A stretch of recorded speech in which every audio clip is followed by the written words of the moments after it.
Behind every undeniable brand are strategies most people never see until now.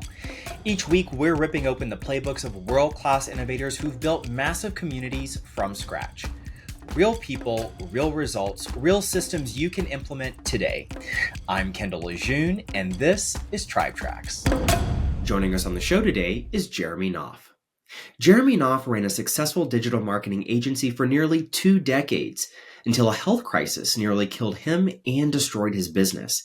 He then rebuilt from that devastating loss by developing a process that his agency now uses to help clients get featured in the media so they can become a recognized authority in their industry, attract more clients, and earn more money.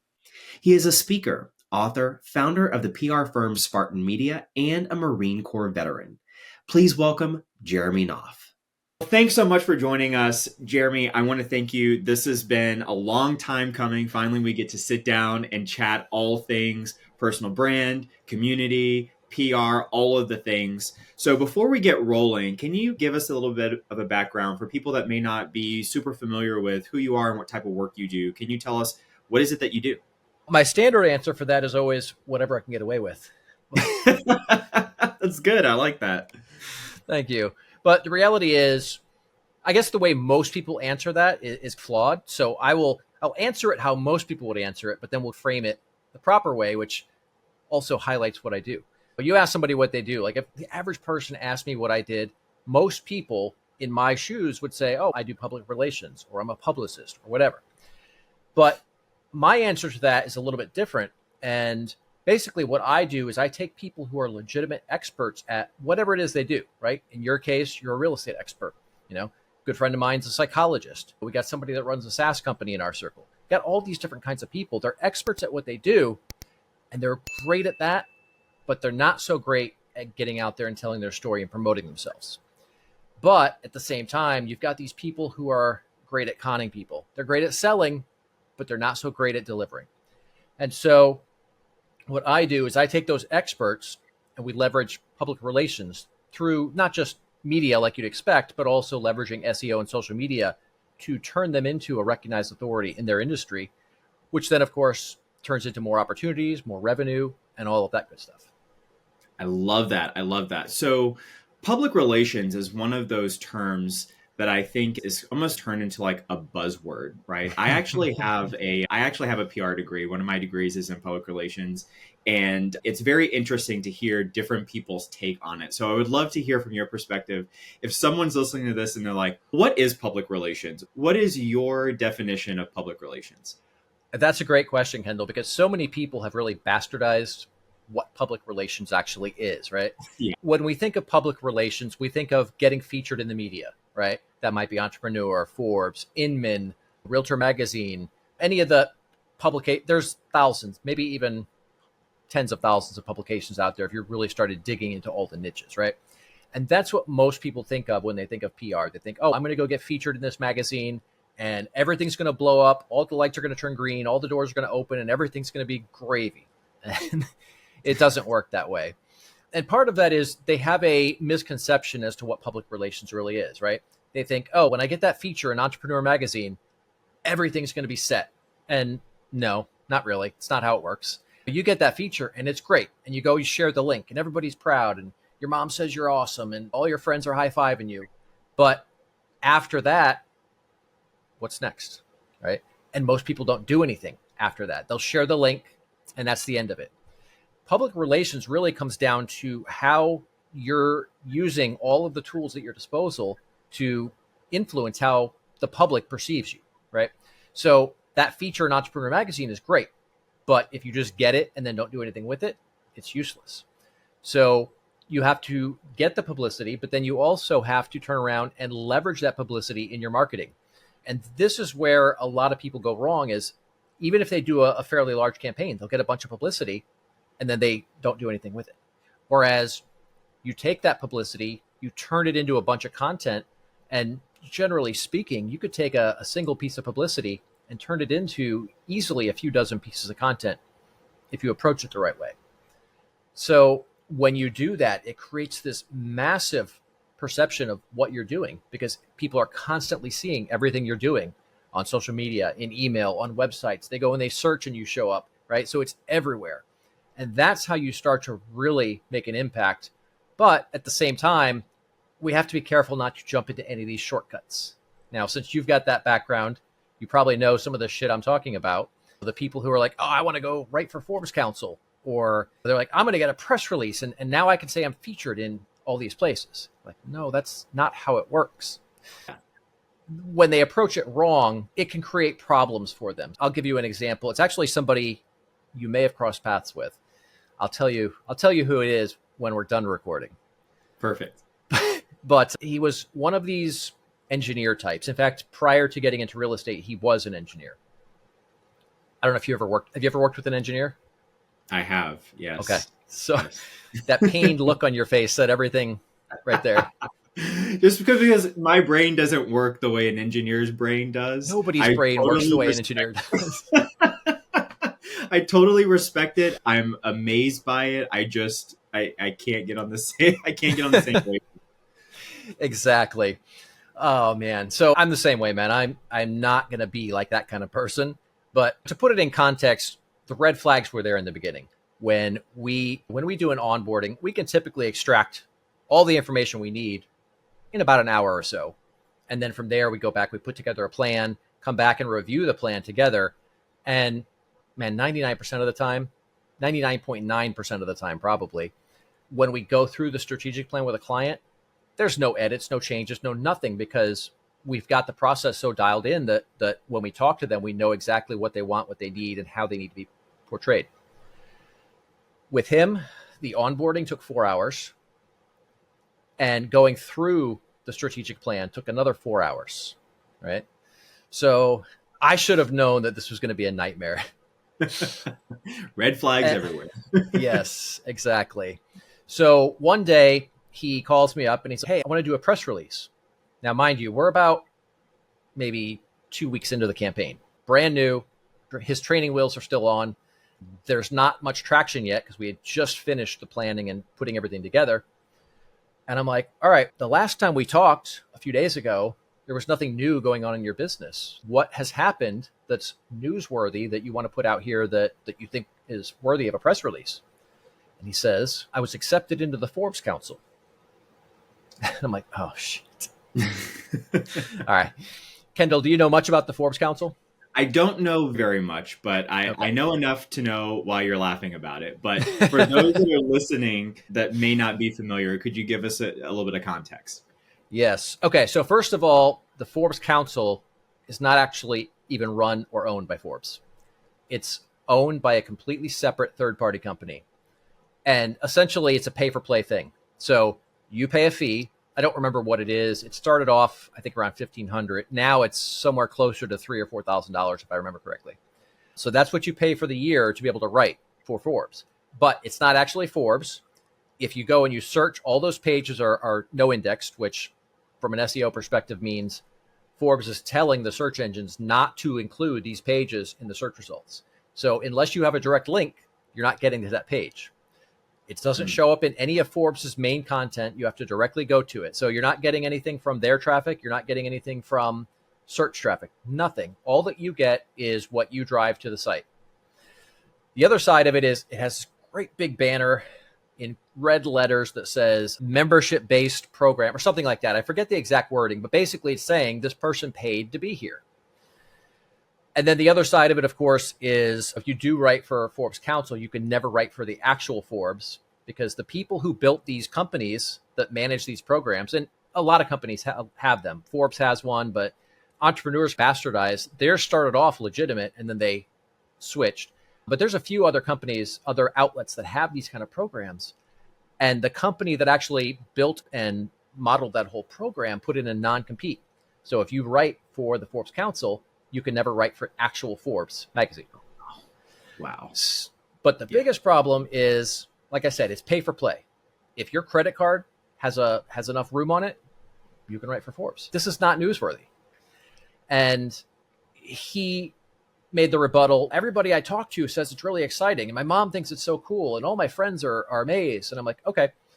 I said, so what happens when a journalist who knows that this is bullshit and They hate it because they feel like it's encroaching on their livelihood. What do you think they're going to think when we're pitching them on your behalf and they see this press release out here of you bragging about being accepted into the Forbes Council? And I don't think they would think that. Okay. This is what I do all day. I know what they think. I was like, don't do this. This is not a good move. He's like, all right, we're on an interview with a journalist at US News. And as she's interviewing him, she says, oh, I see that you're in all these media outlets. She says, do you happen to have links to those?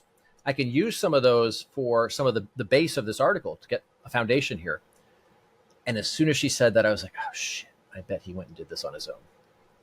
And he starts stuttering and stammering. And it sounded like Foghorn Leghorn. Are you old enough to remember that? Yes. Okay. The rooster. I love it. Yes. So he's sitting here and stuttering and stammering. And then I put out a press release. And I was like, oh, shit. Oh, goodness. Yeah. Now, so she's that's not featured. That's syndicated. And if my boss found out that I put you in an article after you've represented yourself this way, he would have my ass. So obviously he didn't get that feature, but he also got blacklisted from that outlet and a couple others that she writes for because she has a duty to inform them. So this is one of the things that a lot of people don't know is there's actually these private blacklists going around behind the scenes that you'll never see unless you're a publicist or a journalist. They're shared very publicly in private, if that makes sense, right? There's these private industry groups or people share them via email. They're in spreadsheets, things like that. But there absolutely are lists of people not to feature, and it's for things like that. Things can go bad pretty quickly. Most people don't realize how easily they can screw things up. Wow. That is, talk about a cautionary tale. That's insane. My gosh. The complete opposite of what we would want when we're promoting ourselves. Right. So when people, let's say someone's listening to this and they're like, listen, I am an expert in this particular industry. I'm looking to get some publicity. I'm looking to build a personal brand, get my name out there. Mm-hmm. What is the 30,000 foot view of those large sort of anchor points along that journey as you think about it? That's a great question. And the first thing comes down to building a personal brand, right? Even if you've got no publicity, you've got nothing, you absolutely need a personal brand. And that's because everyone that comes in contact with you is going to experience that brand. And that applies to journalists just as much as it does to your clients or your potential JV partners or anybody that you're going to associate with. Think about it from a journalist perspective. They're going to interview you. They need a source for a story. Well, every single story that they put out, whether it's, digital publication, magazine, newspaper, TV, whatever, every single story is a reflection on that journalist. If they get it wrong and they cite someone who turns out not to be legit, that hurts them, that hurts their career. So they're going to be real cautious on who they're featuring. They're not just going to take anybody. They want to generally cite the best of the best. So you have to present that image. Now, if you've got the knowledge, that should be relatively easy. The technical side of it, I say that it's not that hard, but I also say that knowing that I'm very technically oriented. I've always been that way, and not everybody else feels that way. But technology has evolved quite a bit over the years, and a lot of the graphic design and website stuff that you would have to do for your personal brand, a lot of that stuff is available. You've got Fiverr and things like that where you can get decent freelancers if you know exactly what you want and you've got the knowledge to get it to that point, right? Because you have to know what you need in order to tell them what you need. But you've also got all kinds of tools, whether it be graphic design tools, you got AI tools, you got all this stuff.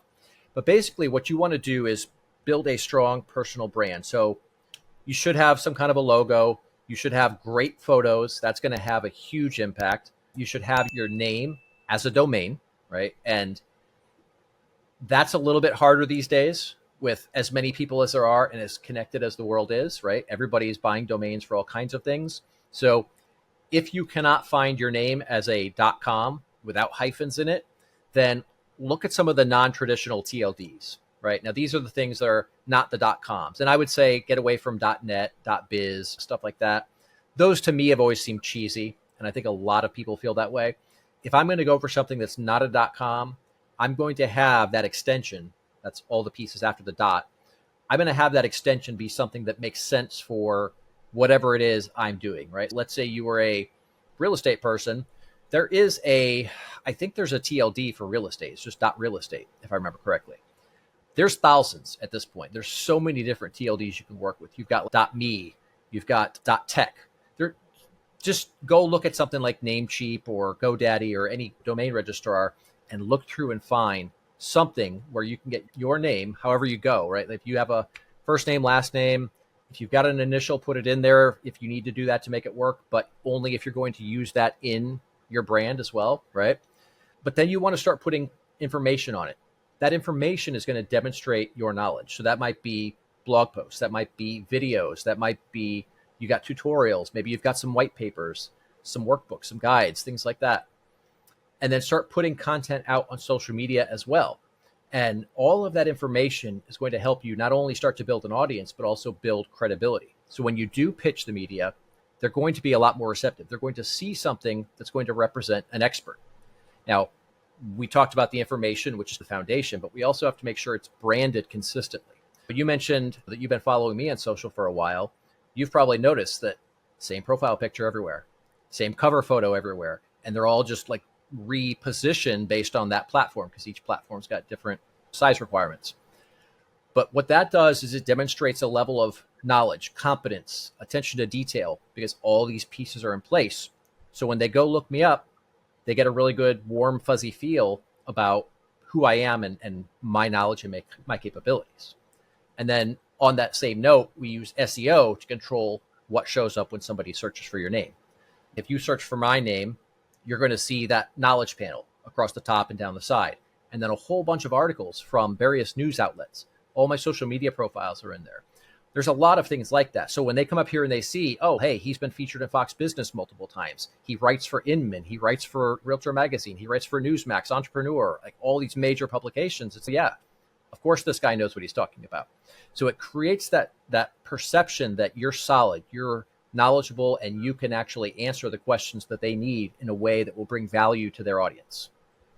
That's really good. Now, we've talked about the buzzword of public relations. I think there's also the same effect around personal brand. I think everyone kind of has a little bit of a different spin on it. What's your definition of personal brand?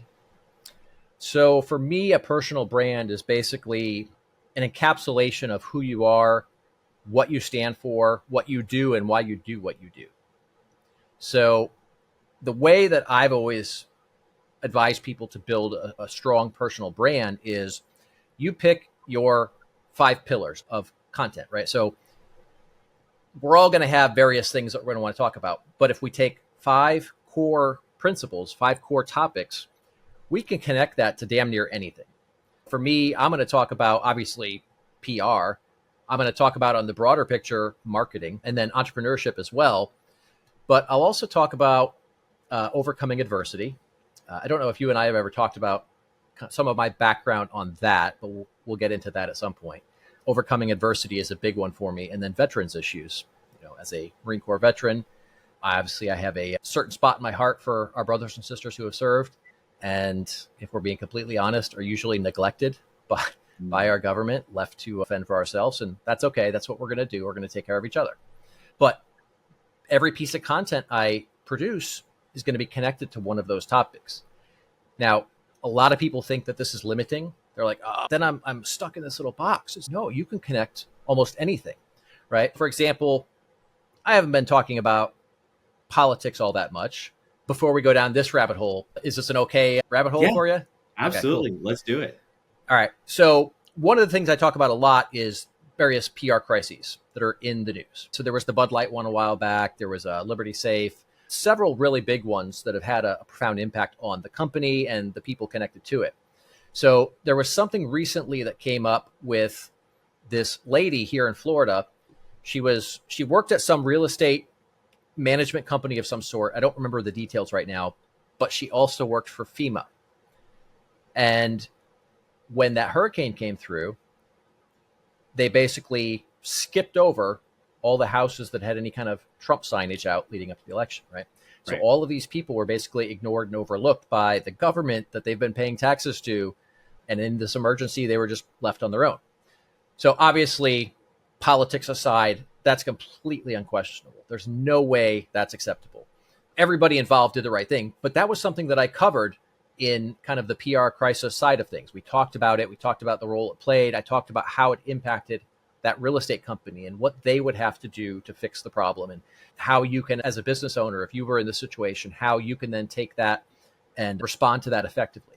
You wouldn't think, based on those 5 pillars that I told you earlier, that talking about this lady that did this thing with FEMA would be a thing that my social media would ever cover. But because I could connect it to PR, it makes perfect sense. So you're going to have these topics in the news. You're going to have things that people are nostalgic about, or new and exciting things, whatever. Things are going to come up that people are going to be talking about, excited about. And when you could tie those things to your 5 pillars, you can create exciting content about damn near anything and consistently talk about what people are talking about while demonstrating your expertise. And that's a game changer. That's really good. That's really good. Now, let me ask you this, because we've talked about these 5 core pillars, and I think that this sort of piggybacks onto this next topic, which is, how do you see the most successful strategies of shifting personal brand? If you're trying to rebrand yourself into a different market or into a different topic or introduce new pillars, what's the most successful way that you've seen people do that? I think, first of all, I've seen a lot of people do this. A lot of them did it well, and a lot of them did it really poorly.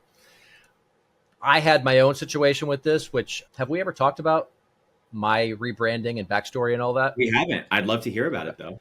All right. So basically, when I got out of the Marine Corps, from that point for, I don't know, it was somewhere between a decade and 15 years. I forget the exact timeline at this point. But I had pretty much most of the time outside of the Marine Corps, I ran a full service digital marketing agency. So we did everything: web design, social media, PR, basically anything in the marketing realm. And then I got blindsided by a health crisis. And I spent about 2 years on my deathbed. And during that time, my business pretty much withered away to nothing.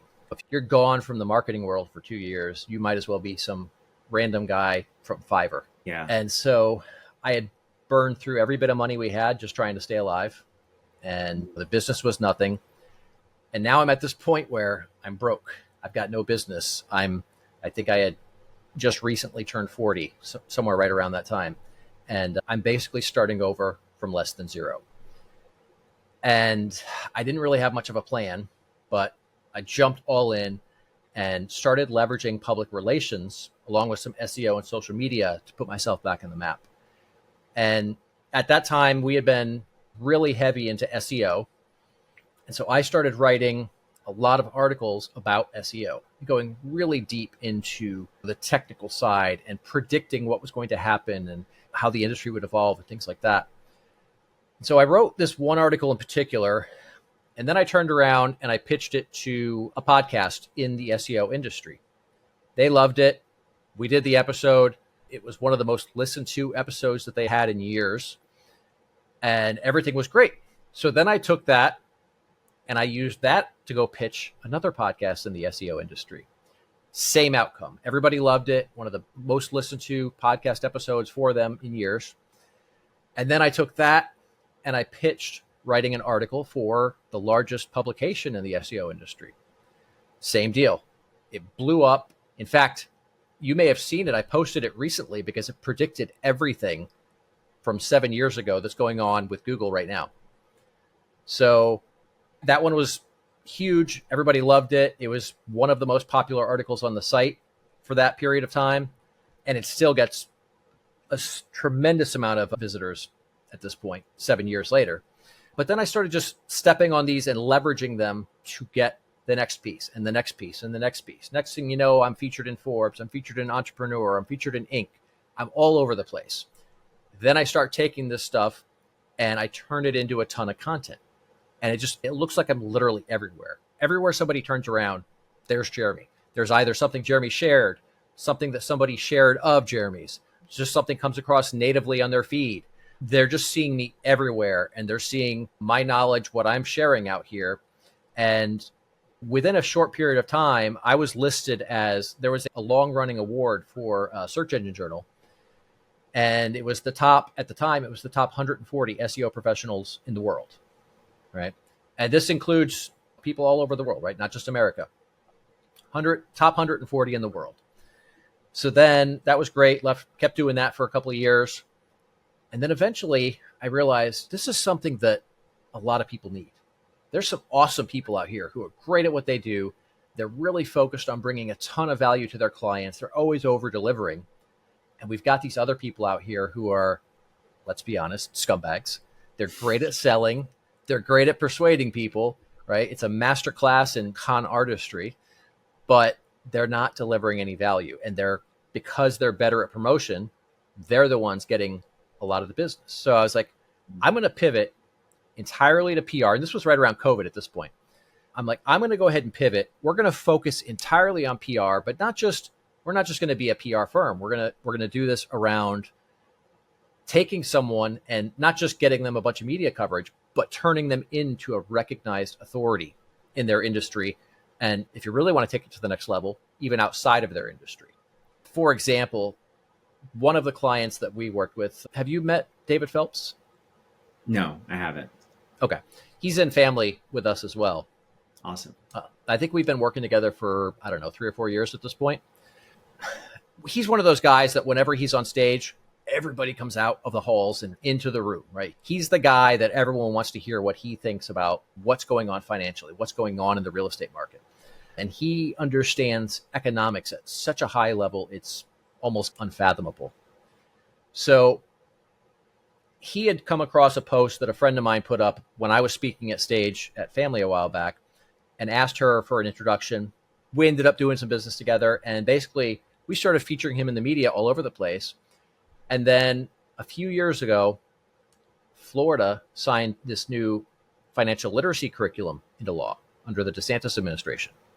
And so when I heard about that, I reached out to my friends at the administration and my friends at the DOE, and I got David seated on that working group.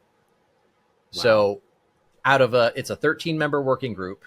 Out of those 13 members, Dr. David Phelps and Kim Kiyosaki were the two financial experts.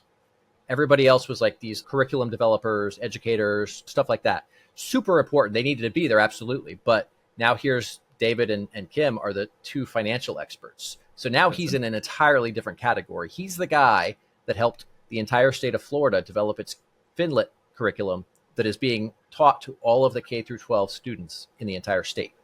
That's incredible. Right? That is incredible. Thank you. So we then leveraged that and then took him up to the next level. I don't know if you know about Johns Hopkins, but okay. So aside from the medical side, though, that everyone knows about, they've also got a business school. And it's on par with any of the other big ones like Harvard or any of the other major business schools, but they're not as well known.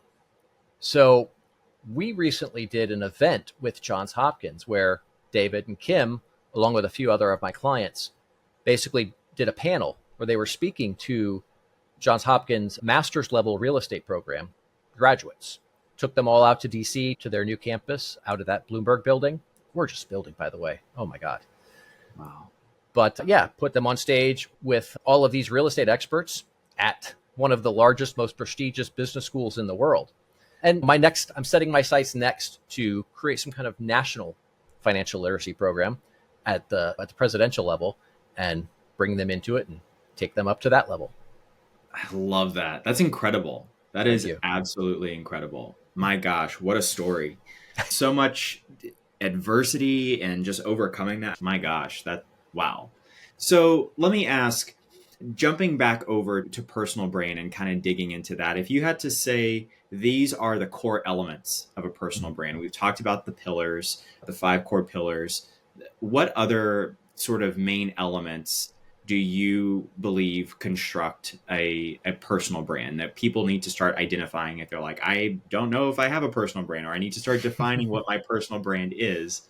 What elements make that up? Right. So we talked about the content, the 5 pillars, so no need to beat that horse. We've also got the aesthetic aspect, which I touched on before, but basically you want to have it look however it needs to look for your brand, which is going to be very different, right? So my brand might be a little gritty. It's polished, it's professional, but it's also a little bit raw. Somebody else may be completely buttoned up, pinstripes, everything buttoned up to the neck, everything.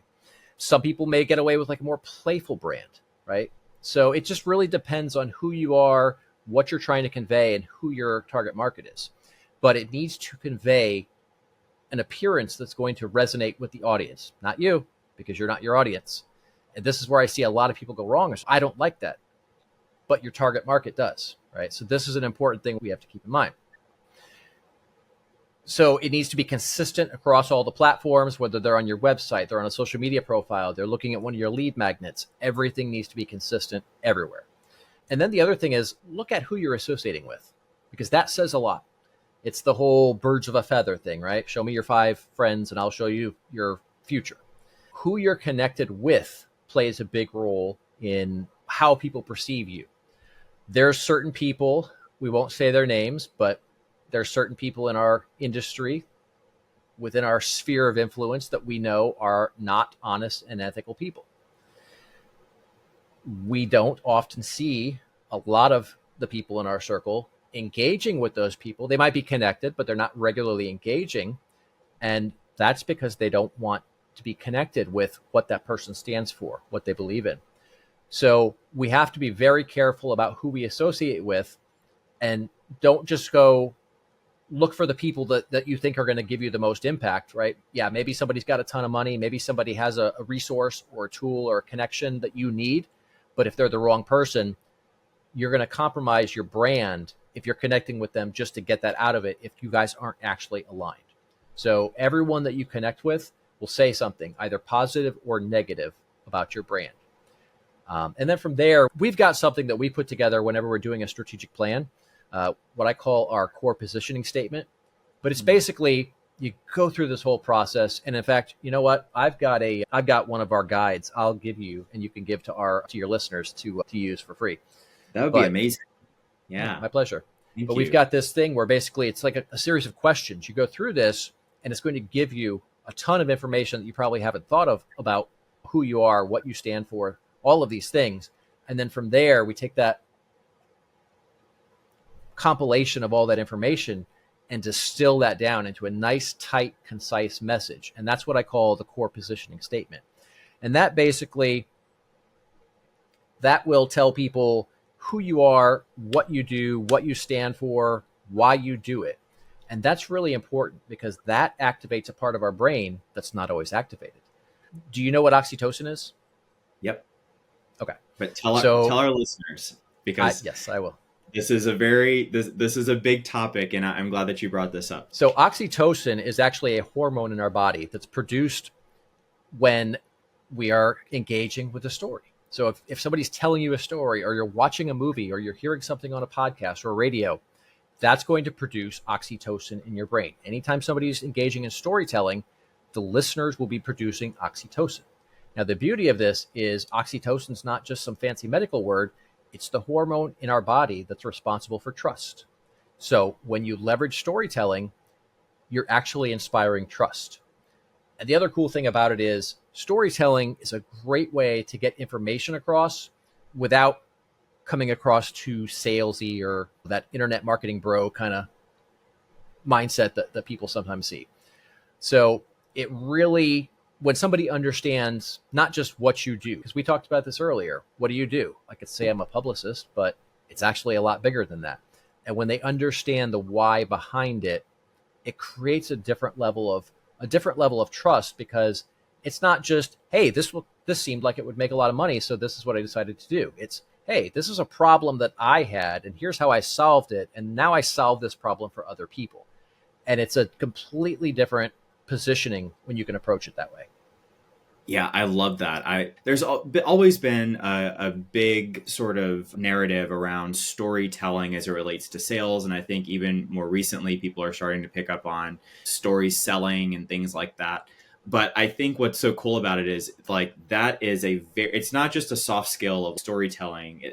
There's a biological response that this is tied to. And so can you talk to us a little bit about what are the overarching principles of great storytelling? That's a great question. First, before I answer that, I want to say that everybody can tell great stories. I don't care what you think. You're like, oh, I'm not very good at that, or I'm shy, or this, that. Look, we all had that ability at one point in time. Think back to when you were a kid, you would just never shut up, right? You would tell everything that's ever happened to you that day, and your parents were probably sitting there gritting their teeth, just waiting for a break, a little bit of peace. So we all have the ability. We have to get over that fear or that doubt that we can't do it. That's the first step. It's positioning that mindset. So what I like to do is look at it from the perspective of, I've got something valuable to some people. It's not valuable to everybody. So I'm going to tell my story, and I'm going to tell it the way that I'm going to tell it. And people are either going to accept that or they're not. If they accept it, those are my people. That's my tribe. If they don't accept it, that's not my tribe. They can go down there to the next cave. It's totally fine. There's plenty of business out there.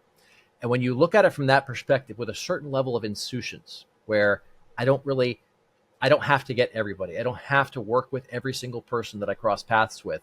And that's such a stressful mindset to have anyway, right? Like, why put yourself in so much pressure that you think you have to close every single human that you engage with? It's just not even realistic. Reframing that mindset goes such a long way in being able to tell the story effectively, because then when you don't care how people perceive you, because you know this is your message, this is your mission, and people are either going to accept it or not, once you've got that mindset, you're going to be authentically you, and that's going to bring out the people who are going to connect with you and resonate with you the most. So then from there, we want to tell a story in a way that they're going to understand it. Not just understand it, but actually feel it. So I'll give you an example. This wasn't directly PR, but it did massively change. I guess it is still public relations either way. It did massively change how a fairly large group of people saw me. They already loved me. That's why they were at this event that I put together. But it went to the next level. Basically, I got up on stage at this event that I was holding, and I had a little pause as I was getting into things. And I was like, so I want to tell you guys why we're here. I was like, look, we've got this event. It's a great business event. You've got some of the top business people in the Tampa Bay area here. A lot of opportunity for collaboration, connect with all these people. I was like, but I want you guys to understand that this is more than just some high level networking or anything like that. It's so much more. And then I delved into my story about the health crisis and how I basically had to start over in my 40s and from nothing, less than nothing really. And I talked about how I had this great circle of people that I could rely on, that I could ask for help, that I could make things happen by picking up the phone or sending a text or an email. And I acknowledged some of the people in the room who were there that night that had helped me get things back up and going. And it was an emotional moment. I didn't share all the details, but I shared enough. And I did botch it a little bit, I will say, because I talked about the nearly dying and all of that. And it was a little abrupt. It wasn't quite as polished. So it did rattle some people a bit. But once we got through that, everybody was fine. Everybody was like super emotional. Like everybody was coming up to me throughout the night. But what I really saw was a shift in the room. So at first, everybody was connecting like they would at any event. But holy shit, Kendall, after that speech, people started going around and looking for oh, you do this? I know this guy over here. Come here and I'll introduce you to him. So it wasn't even just they're looking out for themselves. Now they're actively doing things to help other people that there's no direct benefit to them, right? And that is a really great story that highlights the impact that effective storytelling can have. Wow. That's powerful. That's really powerful. So if someone's listening to this and they're like, listen, I don't really have that much of an adversity story. I haven't been on the brink of death, or I haven't been on the brink of bankruptcy or anything like that. What type of approach would you advise those people to take? I will tell you that most people don't realize it, but almost everybody's got some story of serious adversity. Might be a childhood thing, it might be an adult thing, but somewhere in every one of our lives, there's a story of overcoming some kind of adversity. It may not be a life or death thing. It may not be financial catastrophe, but it could be something. It could be, I had this problem. I couldn't find a solution, so I created a solution. And so there's the problem that you've overcome. And that's the story behind most businesses, really. Like, most businesses exist because somebody needed to solve a problem and there wasn't a solution available for it that made sense for, at least for them. But because the business exists, then obviously that means a lot of people had that problem and the solutions that existed did not work for them. Yeah, that's a really good point. That's a really good insight. I want to jump back over to when we were talking about personal brand and that aesthetic piece of it. So you made a really good point, and it made my ears perk up a little bit whenever you said that the aesthetic has to be relevant to the people that you are targeting, to your audience. And so how can someone go about figuring out, what does my audience respond to? What should it look like? So if I like the color blue, but my audience doesn't, I need to know that. So how does that work? Yeah, so that's where you start getting into a couple of different factors. So one is, if you're DIYing it, then you're going to have a lot harder time, because most people are not trained in design and color theory and aesthetic, all of this stuff. So most people don't have the knowledge to do it themselves. What you should do is work with a good freelancer or a good design firm, something like that, that the people have the knowledge. They know, because look, it's not purely subjective. It's not, hey, I like this or my audience likes this. There's actually deep psychological factors in design that if you get it wrong, you may like it. Some of your audience may like it, but they don't buy because it creates a sense of distrust for whatever reason, right?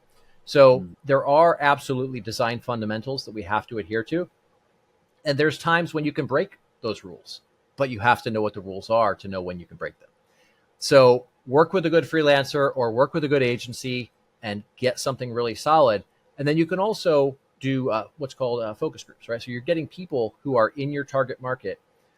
And you have to be careful how you do this, because a lot of people they'll have their friends play focus group, or they'll ask industry peers who do the same thing they do. Okay, but that's not your target market. That's your competitor, or that's your joint venture partner, or whatever. So we have to get the right people. And in a lot of cases, it probably doesn't make sense to go through that part of it, because unless you're a very large brand, it just doesn't make economic sense to have these groups. That's usually something that you're going to see with a multi-million dollar company, not something that's maybe you got some small company doing $1 million a year. Setting up focus groups, probably not very viable for them. Yeah, just work with a solid professional who knows what they're doing. They're going to be able to give you that guidance. There's not really a way to distill 10, 20 years of design knowledge into a piece of advice other than just get somebody who knows what they're doing, or be prepared to invest a lot of time to be able to get it right. Yeah, that's a really good point. Now, if someone's listening to this and you've mentioned DIYing it, at what level do you think it's appropriate for someone to say, you know what, I think I'm ready to jump in to a professional working relationship with a firm? What level of their development do you think that should happen? Is it right away? Is it once they understand a little bit more about themselves? What does that look like? I would say generally it's going to be the sooner the better. And you can work your way up a ladder, right? Or a stairway, however you want to look at it. Think about it like this. If you're just starting off, like brand new out of the gate, unless you're coming from a high paying job, you're probably bootstrapping everything and working on a very small budget. So you're probably going to DIY at first. That's going to be most people's situation. When it comes time to go up to that next level and you start looking for a freelancer, and probably a freelancer is going to be your first step. And then as you get bigger, you move to an agency later when you need a broader set of things done. But there's going to be freelancers and agencies at every level. For any kind of service you can think of, you can find agencies that will do things for a few $100. And then you've got agencies that will do like Jaguar. I think they spent $3 million on that horrendous rebranding campaign.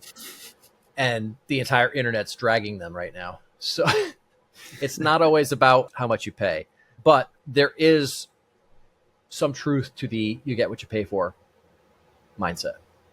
Yeah, that's a really good point. Really good point. Now, let's jump over to content creation. You mentioned content creation a little bit earlier, and you also mentioned the term leverage quite a few times. So can you talk about what does that model look like in terms of how do you leverage content and how do you allow that to, I guess, springboard into new opportunities? Great question. So there's content in a few different directions. So let's talk first about just the general content you're making. I mentioned earlier, this is something that's going to demonstrate your knowledge and expertise. Produce as much of it as you can, but there's a lot of ways to get more out of it. So let's say, for example, you create a video and you're talking about whatever aspect that you're an expert on, right? So maybe you're talking about buying land and you can go on and talk for half an hour. I bet you could sit down and talk for an hour about buying land without taking a break or hell, taking a breath. You know it inside and out, right? So you can produce a ton of content. But then let's say you take that video and you've got this 30-minute, 60-minute video. Now you've got the whole video. So of course, go put that up on YouTube. Go put that up on your website. Go put that up on all the social networks. But then also turn around and take that and chop it up into micro content. That 30 or 60-minute piece of video, you could probably turn that into at least a few dozen pieces of content. And now you've got this smaller bite-sized stream of content you can start pushing out through YouTube Shorts, TikTok, Instagram. But then to also take that whole video, you could dump it into a tool that will write an entire article from the video. So a friend of mine introduced me to a tool called, Blogify. I actually had it in one of my other windows over here. I fed it a video of me speaking on stage at Family a few years ago. And in about 5 minutes, it wrote like a 3,500 word article about my entire presentation. And I read it. And usually I hate AI. The content it's producing is garbage. It sounds old school. Do you know what SEO spinning content is? No. Sure. What is that? Basically, it's this, trying to think of how to describe it without going too deep into programming. There were these tools, and basically you would take, so let's say you've got your article, all these lines in it. And then let's say you said, here's how to invest in real estate. And then let's say instead of invest in, so let's say you wrap curly brackets, the ones up there towards the top of the screen keyboard. You wrap curly brackets, and then you put pipes, the little pipe symbol. Mm-hmm. And basically it will pick. So you could have invest in, you might have, how else would you say invest in? Capitalize, however many different ways, whatever. You just basically take a word or a phrase, and then in between you put a pipe, and then you put another word or a phrase, whatever, and it will select one of those. So you could take an article, and if you structure an entire article this way, each time that it runs through, it's a completely different article. It passes all the copy scan tools, all that. And this was an old school SEO technique, right? And so I just completely lost my train of thought. We're talking. It's okay. We're talking about the Blogify and that. Okay. So these tools or this approach, this tactic or strategy, however you want to look at it, it allowed SEOs to produce a ton of content back in the day with a fairly small input of effort. And then you would go and blast these to all these article directories. That's what most AI looks like. It's just spun garbage. But I took my video of me speaking. I think I was speaking for maybe 20, 30 minutes on stage. I dumped it in there and it wrote an article like from the perspective of another person about what I was speaking about. And it quoted me and it had these call outs and it had statistics in there and it put shit in tables and charts. And it's like, I'm reading this thing and I'm like expecting to find something terrible. And I'm just reading through the whole thing and I'm like, but wait a minute, this is actually good. So that's another way to then we've all got a bunch of video content, most of us nowadays, right? We've got podcasts, we've got our YouTube channels. So there's a ton of stuff that we can dump into there to create more content. And it's not really taking a significant amount more work. So that's creating the content from scratch that you're just building out of your own ideas. Then the other side is content from the publicity that you're earning. So some of the same things apply here. If you're on a TV segment, you're going to take, obviously, and post those videos, put those up on YouTube, the full video. But then you can also go and chop them up into micro content. You have a good 3, 4, 5 minute segment on TV. I guarantee you're going to be able to pull 3 or 4 solid little sound bites out of that. And those are now micro content, right? The other thing you could do with that is then you make a montage reel, right? You may have seen our friend Amanda. She shared a montage of some of her recent TV segments, right? That creates a lot of authority because here she is in that particular one. I think there was like 5 or 6 different clips from TV segments, right? For somebody to be on TV that much, they must know what the hell they're talking about, right? In the article, let's say you were featured in an article, there's probably a ton of things you said in there that you can then pull out and turn into little quote graphics, right? So you've got these cool branded graphics that you put a 2, maybe 3 sentence max quote from that article. Now you've got this graphic stuff that you can share. You could also take the things that you didn't get a chance to say in that news segment or in that article and go deeper into it. And you could do that in a text post. You could do it in a video post, or better yet, you do it in the video first, then you run the video through the AI tool and turn it into a text post. So there's a lot of ways that you can really create outrageous leverage from what you're already doing and turn it into just a mountain of content. That's so good. That is so Thank good. you. So you mentioned AI.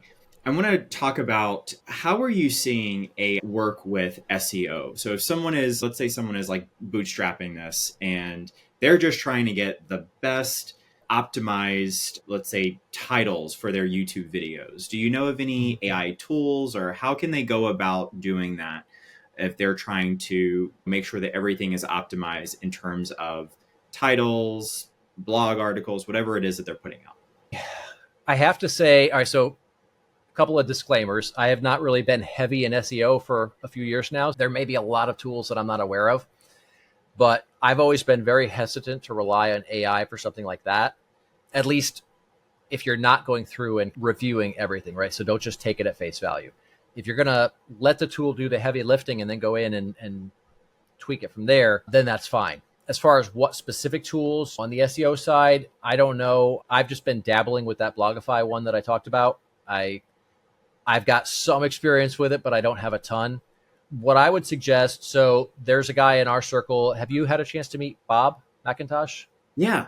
Okay. Bob's a great guy. Yeah. Yes. Super smart about SEO as well. And he's specifically, working with a lot of people in the real estate space. So if somebody really wants to get deep onto the SEO side, I would recommend reaching out to him. There's a couple of other people that aren't in our circle, but are top-notch SEOs. Adam Reamer's a great guy. Bill Hartzer's another. As far as specific tools, I can't recommend anything because it's not something I've used in that context. Got it. And so let's say AI off of the table. If someone wanted to bootstrap for SEO outside of going and hiring someone, are there any DIY stuff that we could be doing for SEO? Is that really best left up to the professionals? You absolutely can. And that's how I got into the SEO industry myself. There was a need in a company that I was at, and I just sat down and figured it out. It absolutely can be done, but man, have you been watching what's been going on with Google lately? Yeah. I've been covering that one a lot, and they're in a massive PR crisis. So for your listeners who may not know about it, basically since about April, Google has been decimating millions of sites on the internet with this, what they're calling the HCU, or helpful content update. Turns out it's anything but that. But they've basically leveled so many legitimate websites. I don't even know if it's worth doing anything with Google at this point because they're really trying to cut small publishers out of the picture. So that's going to come down to a risk versus reward ratio, right? Are we going to put in all this effort and get anything out of it? Or are we going to put in all this effort and then we're still on page 2 because Google's got the entire first page of the search results filled with their own shit? It can be done. For most people, the extent of your SEO is really going to be your name, because when somebody goes and looks you up, right? And that's not something that's ever going to be a problem, right? There's not going to be a bunch of commercial websites trying to rank for your name, generally speaking. I won't say that's never going to be the case, but I would say with all of the chaos and turmoil in the SEO industry, there's probably still value in SEO, but there's less value in leaning as heavily on Google as we have in the past. Back when I was still doing SEO hardcore on a large scale, probably 90% of the traffic for most of the sites was from Google. I'm starting to see some of that change for a lot of sites. Where we need to really be adapting is look at AI, not in the sense of using AI to rank better in Google or any other engine, but look at what AI is doing. What problems is AI solving, right? So what do you see on social media all the time when people are looking for an answer? Oh, well, I asked ChatGPT and it told me this. Are we optimizing so that we show up in ChatGPT? Are we optimizing so we show up in Perplexity? There's all these search engines that are built on AI that are focused around giving the direct answer and not the historical 10 blue links. And so if we're not doing things to ensure that we are showing up in those AI tools, then we're going to be left behind. This is something I started looking at from a PR perspective a few years ago, because these LLMs, or large language models, and I will say, full disclosure, I'm not an AI expert, so I may botch some terminology or some things here and there on the AI side, but the general idea here is we want to make sure that the information about us in any of these AI tools is valid. And we want to make sure it's there, and then we want to make sure it's valid, that is correct. Part of that is how we're engaging with these tools. So I've done things where, in the early days of ChatGPT, I would ask it questions about me, and it would tell me all kinds of ridiculous stuff, like I was an Army Ranger. No, you don't tell a Marine that he was in the Army, but all kinds of things that were incorrect. And I said, no, that's not correct. Here's the correct information. Here's the URL, blah, blah, blah. And they, oh, I'm sorry, I'll update my information, or whatever the hell it is that it said back in the day. And over time, you can train these LLMs to put out the right information. Now, this also opens up another fold on the reputation management side, because if I can do this to put the right information out there, then haters and trolls can come out there and do the opposite to put negative information out there. Yeah. So this is an area of AI that we all have to be especially attentive to right now and see where that's going. And we have to be ahead of the curve, because with what I'm seeing in the search results for Perplexity and ChatGPT and Grok and some of these other tools, they're really blowing Google out of the water, especially with after this HCU update and now Google's AIO, the horrible AI overviews that are showing up. Have you seen any of those, by the way? I have. Yeah. Yeah. I remember there was one where they were talking about cures for kidney stones, and drinking urine was one of their key pieces of advice. Oh my gosh. Yeah. Yeah. That's insane. So with that being the case, I believe that Google is going to start losing significant market share to a lot of these AI tools. And when that happens, first, Bing will pick up a lot of the traditional search, but then these Grok, Perplexity, ChatGPT, there's a whole bunch of others. Those are going to start getting a lot more traction, especially when you look at some of the personal assistants in our devices, Siri, and I don't know what the one on Android is. But as these tools are connecting directly to whatever platform that person wants, like Siri is connected. And of course, now my Siri is chiming in. What can I do for you? Nothing. So if we're not taking the steps to get into these AI tools before that shift happens, we're basically going to be scrambling at the last minute. And we saw how that happened when COVID hit and people weren't prepared for that kind of a change. I think we're going to be in for a much larger change when the landscape of the search industry changes. Yeah, that's a really good insight. And I think we are seeing the very beginning of that. Almost every, like Meta has its own integration with AI. Now it's search bars are popping up everywhere and it's using AI, and it's very interesting. So I think you're absolutely 100% right about that. Continuing in the same vein of trends that we're seeing, what trends do you see emerging outside of AI in terms of how people are establishing themselves as industry authorities? The foundational stuff is still going to be the case, right? We have to make sure that we've got that brand. We're producing tons of content. We are leveraging traditional media, but the other side of it is there's something that's been coming for a while, and I've talked about this for at least a few years. In fact, I wrote about this in Benzinga a couple of years ago. We are essentially all media companies, whether we want to be or not. That's just an essential part of business today. And the impact of these large traditional outlets is diminishing. And the impact of us individually is increasing. And if we look at what happened with this last election, not going to get into the politics at all, but look at some of the things that played out, right? Every celebrity under the sun was trotted out and nobody gave a shit. All of the media was saying XYZ and everybody else was saying, we don't believe you. So, but all of these influencers, all of these people, these content creators who are out there generating tons of content, they're putting their ideas, their opinions, their views into the world. And other people are saying, oh, hey, I like that guy, or hey, I don't like that guy. And that's who they're choosing to consume their content from. And that's where I see things really shifting.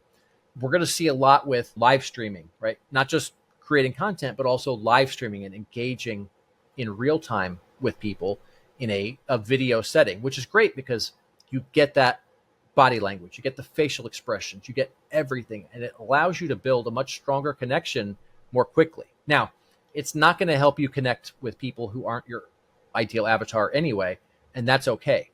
But because they can see you, they can see exactly who you are, how you communicate, they can see your body language, your confidence, everything in real time, in video. It's almost like being sitting there right in front of you. That's going to attract the right people a lot more quickly and repel the wrong people a lot more quickly. And this is where I'm going to see a big shift in the coming years. Is there's going to be a lot more emphasis on this, and there's going to be a lot less emphasis on large traditional media outlets for certain topics. Now, case in point, we had all the celebrities talking about politics. Nobody wants to be lectured by multimillionaires about how we should sacrifice to make, their lives easier. When it comes to business stuff, it's a little bit different, right? So let's say some major real estate magazine features you. That's still going to have a ton of value. But if, let's say, Newsweek comes out and says, hey, Kendall's a terrible person because he believes these political things, that's not going to matter, right? So it's a shift in perception of media outlets, but it's contextual. It's not across the board. But what we are seeing is that these individual people are often generating greater reach than the media outlets. I saw some updates just a couple days ago that MSNBC was barely scraping 500,000 viewers on a show, right? So less than 500,000 people on a nationally syndicated major news network. Joe Rogan's got more views, right? So That's what we're starting to see. And that's where the power of personal branding combines with content creation. And when you get those two dialed in together, and especially when you can harness the power of media, it becomes a juggernaut. Yeah, totally agree. When I first got into college, it was during a presidential election around that time. And so a lot of our PR classes and case studies revolved around that. And so I'm always interested when we have a national election because it's just a great sort of lab for lots of different PR things. We're not getting political here, but I do want to hear from your perspective. What were some of the highlights that as a PR person, you just thought, oh my gosh, this is brilliant, or oh my gosh, this is absolutely terrible in the last election that we just came out of for the presidential election in the US? All right. So I guess to answer this, we'll have to get somewhat political. But there was a post I made on Facebook that definitely riled a few people up. But I was talking about, essentially I said, it's not a good strategy that when your customer base, your audience tells you they don't like what you're selling, it's not a good look to tell them that they're stupid and they just don't understand it. Like that's never a winning PR strategy. We saw that on one side. For whatever it's worth, don't do what they did in that campaign. I saw T-shirts, mugs, hats. I saw gold or silver coins with it. What do you call it? Where it's raised up. You know what I'm talking about. Embossed, yeah. Embossed, thank you. Could not come up with the word. So that was a really good one. The other really good one was I forget exactly what the wording was. You caught me on the spot. But when they said something about him being garbage or Trump supporters being garbage, dude rolls out in a damn garbage truck. Like, you can't, like, that's perfect. Yeah, exactly. From a PR standpoint, I was like, oh my gosh, whoever came up with that, give that person a bonus, because that was capitalizing on a moment that is going to be a benchmark for PR in campaigns for a long time. Absolutely. And there was a few, that's the ones that are popping to the top of my head. He seemed to capitalize on every opportunity really fast and in a really big way. That was the key things that I saw. And then, like I mentioned earlier, going to the individual influencers, going to the podcasters, going to all of these individual, and you're creating this grassroots kind of groundswell rather than going to the media outlets and trying to talk down to all of us. They went at the bottom and worked up. And that was a key factor in the success that they had. Yeah. Yeah, really interesting. So many lessons that can be taken away from both sides, positive, negative, all kinds of things, but talk about a rich cache of learning opportunities. So that was very interesting for sure. So if someone's listening to this and they are looking to build their tribe, they're looking to define who they are, what would be the three biggest takeaways from Jeremy, the PR expert, of this is what you need to keep in mind and this is what you need to do? Okay. So the first thing is you have to figure out what your mission is, right? Why are you doing what you're doing? And this is huge from a PR perspective, but really it's foundational. So far below, everything is built on this. Let's see if I can make it through this one. During that time when I was on my deathbed, as that autoimmune condition was doing what it was doing in my body, it was basically creating massive pain from inflammation, head to toe, skin to bone, 24/7 at a level that morphine didn't even touch. Oh my God. And I got to a point where I understood how people took their lives. And up to that point, that was just a foreign concept. That was something people did because they were weak. And it came to a point where my perspective on it had completely changed. Took a complete 180. And being a Marine veteran, it probably wouldn't surprise you to know that there's firearms all over the house. And I'd be walking around the house and see a rifle over here or a pistol up there. And not that I wanted to die, but on more than a few occasions, I had the thought that, hey, if I was going to go, that's a fast, easy way to go. And I had those thoughts enough that I was concerned, not that necessarily anything was going to happen yet, but I went ahead and disassembled everything, unloaded everything, disassembled it, tossed it into a duffel bag. And I called a buddy of mine, who's another veteran. And I was like, look, man, we're not at a point where we need to be worried right now, but in the near future, I may be calling you and having you come store this at your house for a bit. And of course, he said, yeah, of course, just say the word and I'll be there. And it was within a day or two of that happening that one of the toughest Marines that I served with took his life. And that was such a fucking pivotal moment because I know what I had gone through throughout my life, throughout the Marine Corps, all of that, and what I have overcome and what I've gone through, what I've battled through. And I knew how tough he was. And here I was having these thoughts. Here he was having these thoughts, and he took action on it. And it's shit. Literally anybody can end up in this situation. Him and I know that we're like two of the toughest human beings that you could ever want to meet. And here we are. And that was, for me, that was a huge turning point. And that was when I started getting very public about what I was going through, not just like the symptoms and that, but also how I was feeling, how I was reacting, what it was doing to me emotionally, because people often don't talk about that, especially men, and especially men in lines of work like that. Right. So I started talking about it, and it was like so fucking raw. I just laid everything out there. And a part of it was cathartic. It was a venting kind of thing. A part of it was showing other people that, yeah, like you're not the only one who thinks this way, because we all think that way. I don't know if you've ever been in that situation. Far more people have than most people realize. But when you're in that situation, you think, oh, this is just me. Nobody thinks like this. Nobody feels this way. I'm the only one. I'm being weak right now. I'm not prepared. And that's not reality. And the more that I shared, the more that other people started reaching out, and they would say, oh, you have no idea how much this post helped me. I was going through this thing and this really gave me a different outlook. And then I would start getting these messages and from strangers and random people, and it just started growing and growing. And then eventually it got to the point where when somebody knew somebody who was going through some shit, they knew that they could connect them with me. And my cell phone got passed around to everybody. And at this point, I've probably counseled thousands of veterans who were going through this stuff. And I know, because certain people have told me this, there's a certain number of people that I have saved from suicide as a result of this.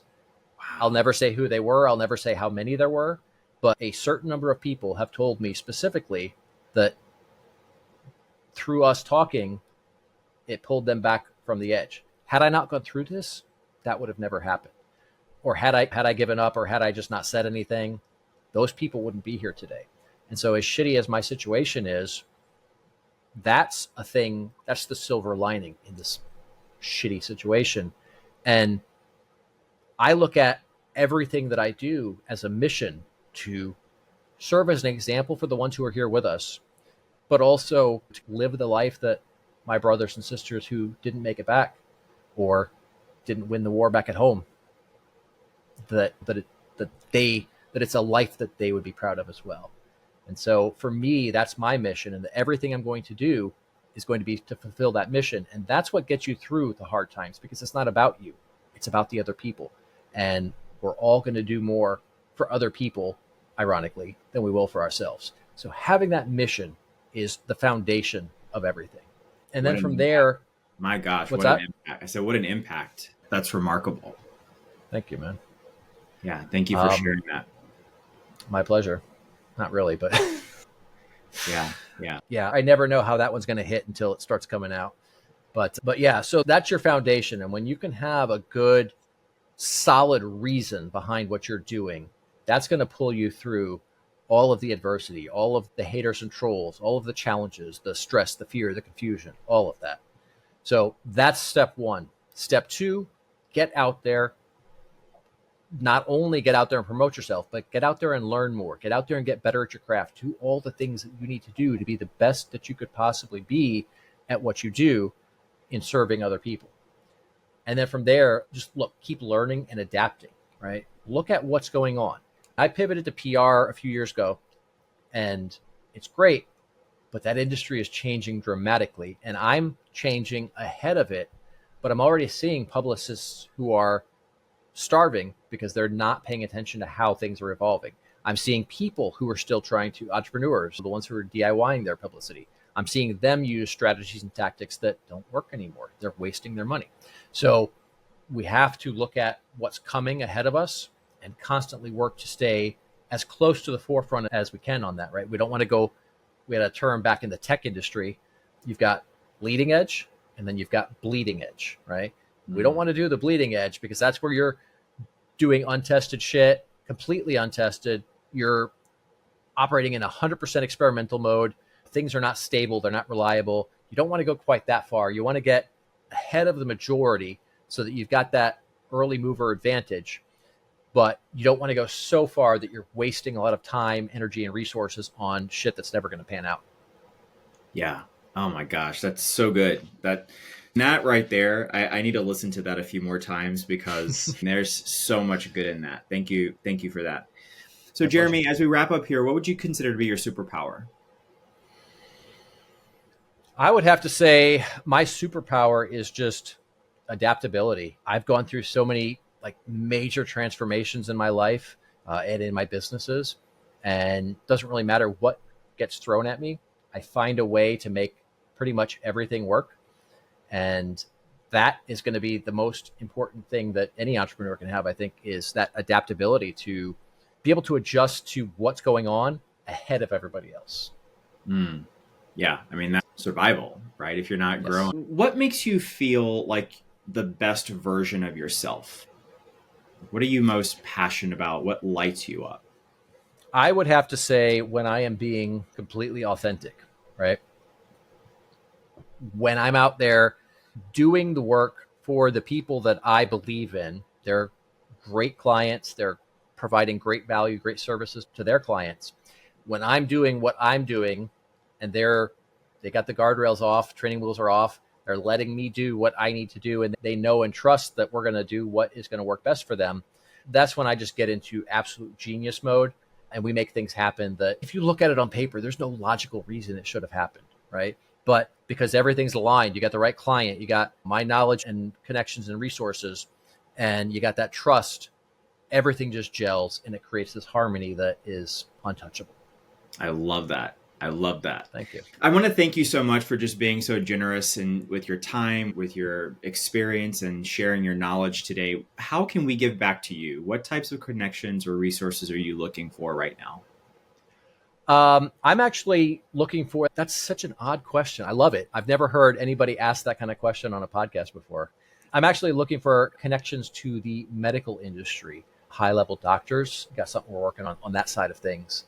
So if you know anybody in that area, or your listeners do, or any of your listeners are those people, definitely reach out. But anybody can reach out. Excellent. And so if someone is connected to the medical industry, they're like, oh, I know the exact person I need to connect you with. How can they get in touch with you and connect with you? Oh man, I'm so easy to find. If you Google my name, I will come up. I've got columns at numerous outlets. All my social media is easy to find. If you just Google Jeremy Knauff, it's Knauf. I will pop right up. You'll see my shining happy face up there in that Google Knowledge panel and pages of search results. Amazing. I love it. Thank you so much, Jeremy. This has been an absolute treat getting to pick your brain and talk all things PR. This has been so good. So thank you for taking the time to do that. And it's just been an absolute pleasure. Likewise. Awesome. Well, take care. Brother. Likewise. We'll catch you in the next one. Thanks so much. Bye-bye. Hey there, brand fan. If these insider strategies on building influence and cultivating real community got your wheels turning, like and subscribe for more conversations that cut through the noise and get to what really works. And if you're ready to turn these insights into action, head over to onlybrandfans.com to unlock the next level. Until next time, build something they can't ignore.